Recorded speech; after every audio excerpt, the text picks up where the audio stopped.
Autoportrait craché, un livre coécrit par Antoine Zéo, Jérôme Latta et Rémi Belot. Et Rémi Belot est avec nous en plateau. Bonjour. Bonjour. Ce livre, finalement, s'appelle Autoportrait craché, et avec ce sous-titre, 35 personnalités du football se racontent, ou presque.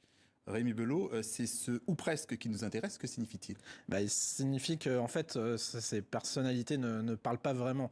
On a pris leur place, on s'est donné le droit en fait de parler pour eux, voilà, pour qu'ils se racontent, pour dévoiler un petit peu leur vie, leur œuvre, mais avec notre vision un petit peu humoristique, satirique, voilà, pour égratigner un petit peu ces 35 personnalités qui sont des personnalités influentes du foot français ou qui ont laissé leur trace dans le foot français. Alors vous dites que vous les égratignez, mais est-ce que vous avez aussi eu ce besoin pour certaines, de les réhabiliter ou pas du tout ? Eh bien oui, en fait, parce que bon, les Cahiers du foot, à la base, c'est un média satirique, ça fait plus de 25 ans qu'on fait ça. L'idée, c'est d'apporter un petit peu de sens critique et d'humour dans un paysage qui en manque quand même pas mal.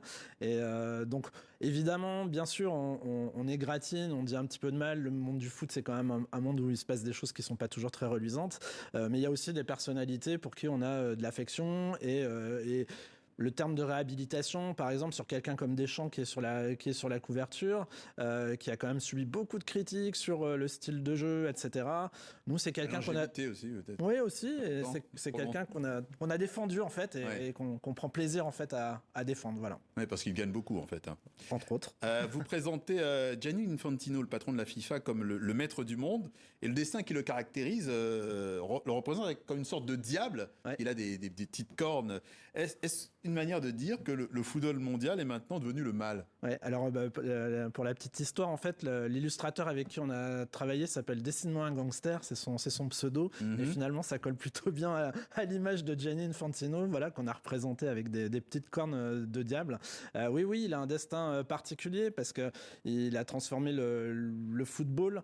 Il est venu après Sepp Blatter, qui avait déjà quand même été un petit peu influent, pas toujours de manière très positive. Lui aussi, pour le football. Quelqu'un d'assez influent, effectivement. Exactement. Ouais. Et en fait, on a l'impression qu'il a fait la même chose, peut-être en pire, et qu'il est en train de transformer le football et de le mettre sur une pente qui de notre point de vue, en tout cas, est pas très positive.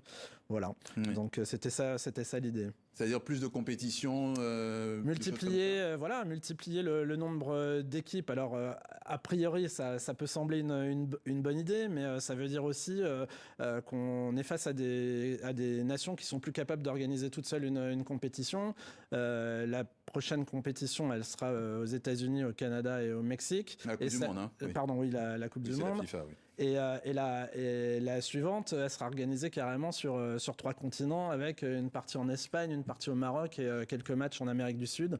Bon, c'est pas très dans le sens de l'histoire, on va dire, de faire ce genre d'événements totalement démesurés, quoi. Alors, vous faites parler des acteurs directs, mais aussi des observateurs indirects aussi, des journalistes, des éditorialistes, pardon. Comment qualifiez-vous l'apport des éditorialistes dans le football ?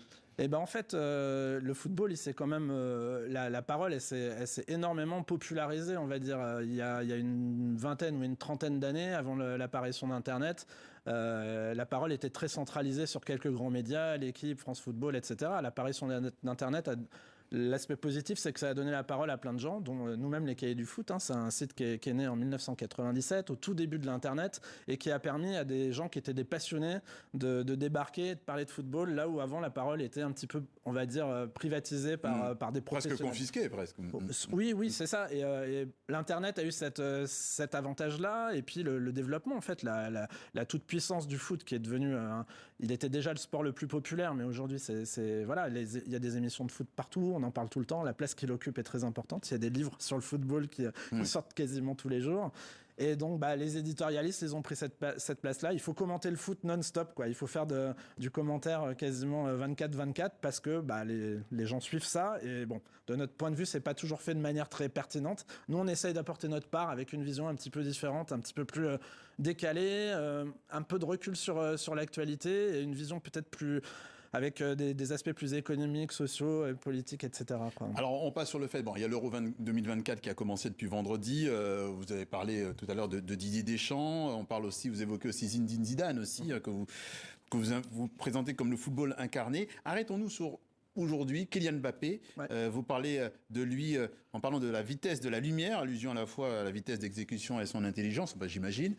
Hier, le capitaine de l'équipe de France engagé à l'Euro s'est exprimé sur le sujet des prochaines législatives. On l'écoute et on revient vers vous. Aujourd'hui, on voit très bien que les extrêmes sont aux portes du pouvoir et on a l'opportunité de choisir le futur de notre pays. Et c'est pour ça que j'appelle à tous les jeunes d'aller voter, de vraiment prendre conscience de l'importance de la situation. J'espère que ma voix va porter un maximum parce que le pays, on a besoin de s'identifier à ce pays. On a besoin de s'identifier à nos valeurs qui sont des valeurs de mixité, de tolérance, de respect. Rémi Belot, quelle est votre analyse de cette sortie? Est-ce que ça le rend plus clivant ou plus habile? Je ne sais pas si ça le rend plus clivant ou plus habile, mais il joue son rôle. Il est un footballeur, mais ça reste avant tout un citoyen. On ne peut pas nier à des footballeurs le droit d'exprimer leur opinion comme toute autre personne. Ça gêne des gens en fait que des footballeurs prennent la parole parce que le foot serait censé être une petite bulle dans laquelle la politique n'a pas droit de citer.